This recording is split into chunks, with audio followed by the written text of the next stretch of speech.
Hello दोस्तों, मेरा नाम अनंत चौधरी है। आज हम पढ़ेंगे उन ड्रग्स के बारे में जो ब्लड क्लोटिंग को अफेक्ट करती हैं, या तो उसको बनने में हेल्प करते हैं या इसको ब्रेक डाउन करने में हेल्प करती है। ठीक है, तो दोनों प्रकार की हमारी ड्रग्स होती हैं जो ब्लड क्लोटिंग में हेल्प करेगी और जिसको अगर बन गया तो उसको ब्रेक डाउन करेगी। तो दोनों कंडीशन होती है, कभी कभी हमें इसकी जरूरत होती है, कभी हमें इसकी जरूरत नहीं होती है। ब्लड क्लोटिंग आप इसको आम भाषा में कैसे समझ सकते हैं कि खून का जमना। ठीक है, जैसे आपको खरोच लग गई, चोट लग गई है और वहां से खून बह रहा है, तो हमें वहां पे चाहिए कि ब्लड की क्लोटिंग हो जाए जिससे कि खून का बहना रुक जाए। तो ये जब हम खून के बहने को रोक रहे हैं चोट के दौरान, चोट लगने के बाद, तो ये एक अच्छा प्लस पॉइंट होगा। हमें वहां पे एक ऐसे ड्रग्स की जरूरत होगी जो हमारी हेल्प करे ब्लड क्लोटिंग में। अगर ऐसा नहीं होता तो हमारा ज्यादा ब्लड लॉस हो जाएगा। ठीक है, दूसरी कंडीशन क्या होगी कि अगर अननेसेसरी अपने से ब्लड क्लोटिंग हो रही है, ठीक है, तो जो हमारी ब्लड वेसल हो रही है, सपोज करो उसमें हमारी अपने से ब्लड क्लोटिंग हो रही है, ब्लड वेसल में कहीं पे जाके वो जो रेस्पॉन्सिबल होते हैं वो जम जाते हैं वहां पे फैक्टर, उससे क्या होगा, हमारा जो ब्लड फ्लो होने का रास्ता है वो ब्लॉक हो जाएगा। तो हमारा हार्ट में प्रॉब्लम हो सकती है, किडनी में प्रॉब्लम हो सकती है। तो वहां पे हमें कौन सी ड्रग चाहिए होंगी जो ब्लड क्लोटिंग को रोके, उसको होने ना दे। तो दोनों कंडीशन आपको समझ में आ गई। पहले हम पढ़ेंगे वो ड्रग्स जो हमें हेल्प करती है ब्लड क्लोटिंग में। अब ब्लड क्लोटिंग की जरूरत कब होती है? देखो, सपोज किसी को, ये हमारी ब्लड वेसल है और उसको यहाँ पे कट लग गया है, ठीक है, ये यहाँ पे कट लग गया और उससे खून बह रहा है। तो अगर यहाँ पे ब्लड क्लोटिंग नहीं होती है, ठीक है, ब्लड क्लोटिंग इनके अगर खून का बहना हम नहीं रोकते हैं तो खून बहता रहेगा और हमारी बॉडी से खून जो ब्लड है वो लॉस हो जाएगा। ब्लड का लॉस होना हमें बहुत बड़ी समस्या होगी। अगर हमारी बॉडी से ब्लड लॉस ज्यादा हो जाएगा, ब्लड बनने में टाइम लगता है, उससे बाकी डिजीज होती है, कमजोरी आ सकती है पूरे शरीर में। तो हमें जल्दी से जल्दी ये रोकना होता है। तो नेचुरल प्रोसीजर क्या होता है? जैसे अगर आपको चोट लग जाती है कहीं पे या कट लग जाता है, वहां से खून बह रहा है, तो हमारे ब्लड में सेल्स होती हैं, प्लेटलेट्स, ठीक है, वो क्या होती है, वो वहीं पे जाके, जहां पे कट लगा है वहीं पे जाके वो जम जाती है। ठीक है, इसको एक हेल्पफुल करता है, एक विटामिन के होता है। प्लेटलेट्स यहाँ पे जाके बाइंड जम जाएंगी। विटामिन के हमारी जो बॉडी में होता है, मेनली वो हमारी इंटेस्टाइन से, हमारे खाने से एब्जॉर्ब किया जाता है। वो यहाँ पे फिब्रिन बनाने में हेल्प करेगा। फिब्रिन यानी कि जो इस यहाँ पे कर, मान लीजिए, जो बाइंडिंग का काम करेगा, ठीक है, थ्रेड लाइक स्ट्रक्चर बनाएगा जिससे कि पूरा ये जो रास्ता है, जो कट लगा है, वो पूरा बंद हो जाए। तो प्लेटलेट वहां पे जाके जब अटैच हो जाती है तो हमारे कुछ क्लोटिंग फैक्टर होते हैं, ठीक है, जैसे 1 2 3 4 7 9 10, ठीक है, ये अलग अलग क्लोटिंग फैक्टर है। उनकी हेल्प से ये एक्टिवेट हो जाते हैं क्लोटिंग फैक्टर। और विटामिन के की हेल्प से जो फिब्रोनोजन, एक हमारा जो केमिकल होता है, वो कन्वर्ट हो जाता है फिब्रिन में, और जो कि हमारी हेल्प करता है इसको पूरा बाइंड करने में। तो ये पूरा नेचुरल प्रोसीजर है। तो कौन कौन रेस्पॉन्सिबल है? प्लेटलेट, क्लोटिंग फैक्टर, फिब्रोनोजन से जो फिब्रिन बनता है, और विटामिन के। ये नेचुरली प्रोसीजर है। अगर ये नहीं हो रहा है तो उससे क्या होगा, हमारा ब्लड लॉस ज्यादा हो जाएगा। तो उसी को हमें रोकना है। ये कब होगा? जो ये मैंने आपको बताया, क्लोटिंग फैक्टर। जैसे अगर क्लोटिंग फैक्टर, एक का नाम होता है 7, क्लोटिंग फैक्टर 7, एक होता है क्लोटिंग फैक्टर 10। सपोज करो ये मिसिंग है या ये नहीं है, ये सपोज करो विटामिन के की कमी है, तो ये पूरा प्रोसीजर यहाँ पे नहीं हो पाएगा। जब ये नहीं हो पाएगा, उससे अलग अलग डिजीज होती हैं। जैसे एक का नाम होता है हीमोफीलिया। उसमें क्या होता है कि अगर आपको चोट लगती है तो आपको ब्लड का फ्लो होता रहता है, वहां पे क्लोटिंग नहीं हो पाती है। ठीक है, आप नॉर्मल बात में, जैसे मुझे भी थोड़ा चोट लगा हुआ है, तो जो आप ये देख सकते हैं, ठीक है, तो यहाँ पे मुझे कट लगा और ये फिर यहाँ पे क्लोटिंग अपने से हो गई। तो यही काम, ये नेचुरली प्रोसीजर, बिना किसी मेडिसिन। लेकिन अगर मेरी बॉडी में ये क्लोटिंग फैक्टर नहीं होते, विटामिन के नहीं होता, तो ये होने में प्रॉब्लम होती है। फिर जब ये होता है कि अब ये यहाँ पे हमारा फिब्रिन बन गया और अच्छे से हमारा ब्लड रुक गया है, कुछ दिन के बाद वो अपने से, जो यहाँ पे खुंड आता है, हिंदी में उसको हम अगर खुंड भी बोलते हैं, वो हट जाता है। वो किसकी वजह से हटता है? एक हमारा एंजाइम होता है प्लाज्मिन, तो उसको रिमूव कर देता है कि अब इसकी कोई जरूरत नहीं। देख सकते हैं, तो ये आप अभी अपने से यहाँ से रिमूव हो गया। ये नेचुरल प्रोसीजर। लेकिन अगर कोई क्लोटिंग फैक्टर नहीं है या विटामिन के नहीं है तो प्रोसीजर ही नहीं हो पाएगा, और वही हमारे डिजीज का कारण होता है। तो जैसे हमारा क्लोटिंग फैक्टर 7 नहीं होता है तो उसकी एब्सेंस से जो डिजीज होती है, उस डिजीज का नाम होता है हमारा हीमोफीलिया। मैंने अभी बताया हीमोफीलिया। फिर हमारा एक जो क्लोटिंग फैक्टर 9 होता है, अगर वो नहीं होता है, उसकी वजह से जो हमारी डिजीज होती है उसका नाम होता है क्रिसमस डिजीज। ये जो क्रिसमस डिजीज है, ये नाम पड़ा है जो पेशेंट था जिसमें सबसे पहले प्रॉब्लम देखी गई, इसमें क्लोटिंग फैक्टर 9 नहीं है, तो उसका नाम क्रिसमस था, तो उस डिजीज का नाम हमने क्रिसमस डिजीज ही रख दिया। ठीक है, दोनों में आप क्या कहना है कि हमारी जो क्लोटिंग है वो नहीं हो पाती है और खून का बहाव अगर चोट लगने पर वो ज्यादा हो जाता है, ज्यादा लॉस हो जाता है। ठीक है, ओके, तो भी आपको समझ में आया होगा। चलिए आगे बढ़ते हैं। अब एक बात आती है कि हमें ये ड्रग्स, तो विटामिन के रेस्पॉन्सिबल है, तो उसके लिए हमें कौन सी ड्रग्स देने की जरूरत होती है, उसकी कमी अगर हो रही है तो उसके लिए हमें यूज करते हैं फाइटोमिनाडाइओन। तो अगर विटामिन के की कमी है तो हम ये ड्रग्स उसको देते हैं। Clotting factor, blood clotting factor की अगर कमी है तो उसमें हम कैसे उसको ट्रीट करते हैं कि जो नॉर्मल कोई पेशेंट है अगर उसमें से हम ब्लड लेंगे, ये क्लोटिंग फैक्टर लेंगे, और जो पेशेंट है उसको हम उसको इंजेक्ट कर देंगे। तो ऐसे हम जो ब्लड क्लोटिंग फैक्टर है उसको हम पेशेंट को देते हैं। तो कौन कौन से मेनली की जरूरत होती है जिसकी ज्यादातर हमें कमी देखने को मिली है, जैसे 7A, 8, 9, या हम प्लाज्मा, यानी कि जो ब्लड प्लाज्मा होता है वो भी दे देते हैं। तो वो सारे हमारे फैक्टर जिसकी कमी होती है वो पेशेंट को मिल जाते हैं कि नॉर्मल पर्सन से। तो जो भी ब्लड क्लोटिंग फैक्टर की कमी होती है, जिनकी वजह से ब्लड क्लोटिंग नहीं हो पा रही थी, वो फिर डिजीज प्रॉब्लम हमारी सोल्व आउट हो जाती है और क्लोटिंग होना उसमें स्टार्ट हो जाता है। ठीक है, फिर इसके बाद आती है हमारी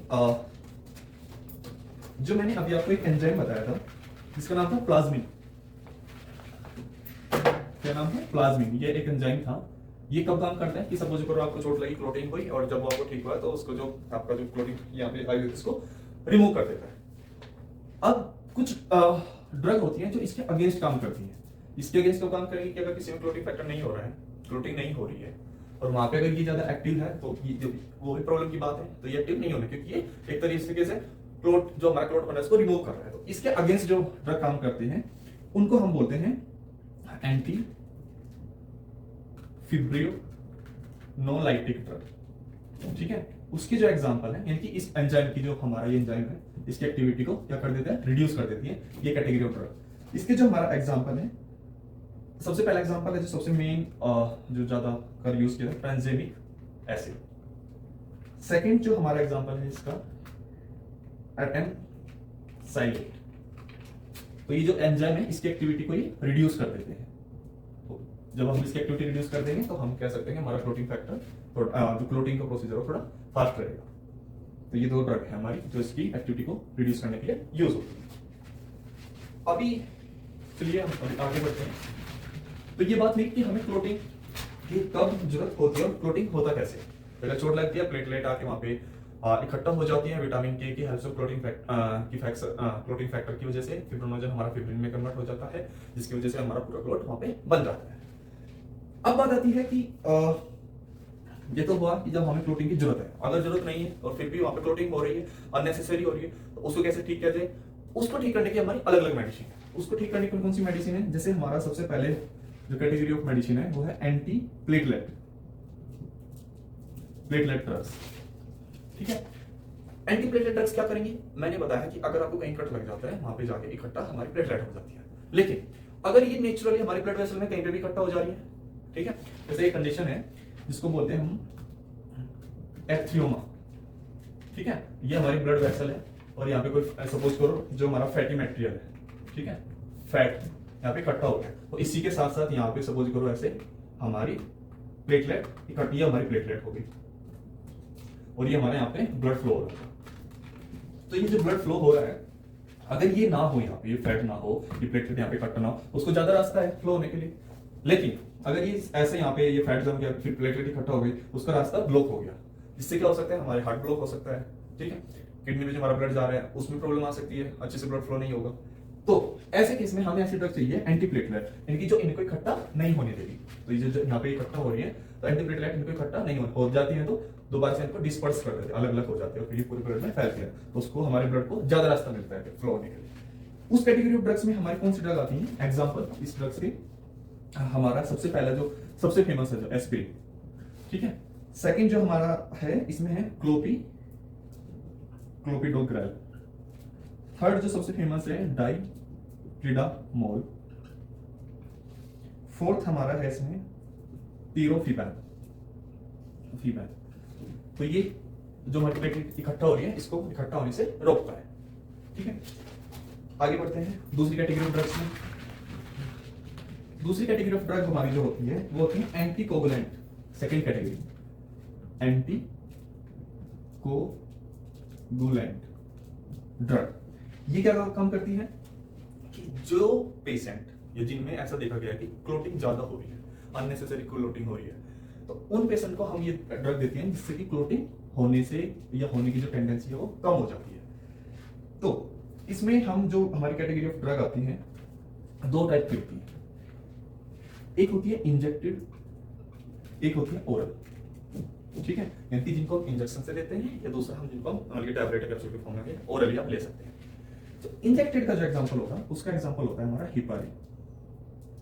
ओरल का जो हमारा एग्जांपल होता है उसका एग्जांपल होता है हमारा वारफेरिन।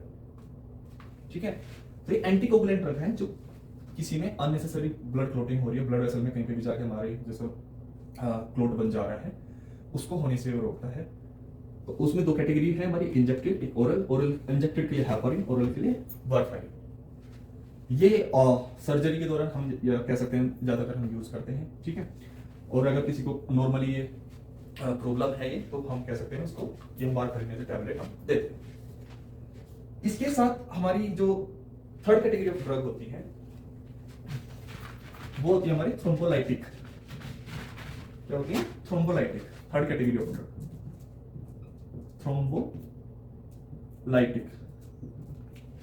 ये क्या करती हैं? डिसोल्व करती हैं क्लोट को। सपोज करो आपको कहीं पे ब्लड वेसल है, उसमें कहीं पे खून जाके वो जम गया है और जो ब्लड का फ्लो होने का रास्ता है वो कम हो गया है, तो ये जो डिसोल्व करने का काम करते हैं, जो आपका खून जम जाता है, ठीक है, क्लोट को, उन ड्रग को क्या बोलते हैं? थ्रोम्बोलाइटिक। जो इसके हमारे एग्जांपल होते हैं, सबसे जो मेन एग्जांपल है एल्टी प्लेज, सेकंड एग्जांपल हमारा रिटीप्लेज, एंड थर्ड एग्जांपल हमारा स्ट्रेप्टोकाइनेज, एंड फोर्थ एग्जांपल जो हमारा होता है इसका टेनेक्टिप्लेज। ये हमारे फोर्थ एग्जांपल है। इनके अगर क्लोट बन गया है, ठीक है, अननेसेसरी ब्लड में जाके वो हमारा जो ब्लड है वो जम गया है, यानी कि प्लेटलेट इकट्ठा हो गई है वहां पे, और जो क्लोटिंग फैक्टर है अननेसेसरी ओवर एक्टिव हो गए हैं, तो वो एक जो खून हमारा जमता है ब्लड वेसल के अंदर, तो उसको डिसॉल्व करने के लिए हमारी कौन सी ड्रग यूज करते हैं? एल्टीप्लेज, रेटिप्लेज, स्ट्रेप्टोकाइनेज और टेनेक्टिप्लेज। ठीक है, ये थर्ड कैटेगरी ऑफ हमारी ड्रग्स होगी। अभी आपको मैंने दोनों कंडीशन आपको जो बता दी है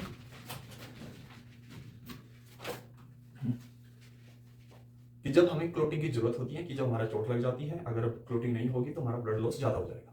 ठीक है, उसके लिए हमें क्लोटिंग फैक्टर की जरूरत होगी, विटामिन की जरूरत होगी। ठीक है, और ऐसी ड्रग की जरूरत होगी जो हमारा प्लाज्मिन, यानी जो क्लोटिंग हमारा जो बन जाता है हमारा ठीक हो जाती है, उसको फिर रिमूव करता है, उसकी एक्टिविटी को रिड्यूस करने की जरूरत होती है, तो वो ड्रग ऑफ कैटेगरी है। दूसरी ये है कि अगर अननेसेसरी क्लोटिंग हो रही है जिससे हमारा ब्लड फ्लो नहीं हो पा रहा है, हमारा हार्ट ब्लॉक हो सकता है, किडनी में प्रॉब्लम हो सकती है, या कहीं पे भी हमारा ब्लड फ्लो होने में प्रॉब्लम हो सकती है। ऐसे केस में हमें क्या चाहिए कि क्लोटिंग जो अननेसेसरी हो रहा है उसको रिड्यूस कर दे। अगर क्लोट बन गया है तो उसको डिसॉल्व करके वो हमारा पूरा जो रास्ता है ब्लड वेसल का, ब्लड के फ्लो होने के लिए वो ओपन हो जाए। ठीक है, उम्मीद करता हूं आपको ये दोनों कंडीशन समझ में आई होगी कि कैसे हमें कब कौन सी ड्रग की जरूरत होती है। और विटामिन के आप जनरली हम कहां से लेते हैं? हमारी जो खाना लेते हैं तो उससे हम स्मॉल इंटेस्टाइन से वो एब्जॉर्ब होता है, अगर उसकी कमी हो जाती है तो हम उसके लिए ड्रग्स लेते हैं। फिर मिलता हूं एक नए लेक्चर के साथ। उम्मीद करता हूं आज का लेक्चर आपको बहुत अच्छे से समझ में आया होगा कि ब्लड क्लोटिंग क्यों जरूरी है और कौन कौन सी ड्रग्स हमें लेनी चाहिए। जय हिंद, जय भारत।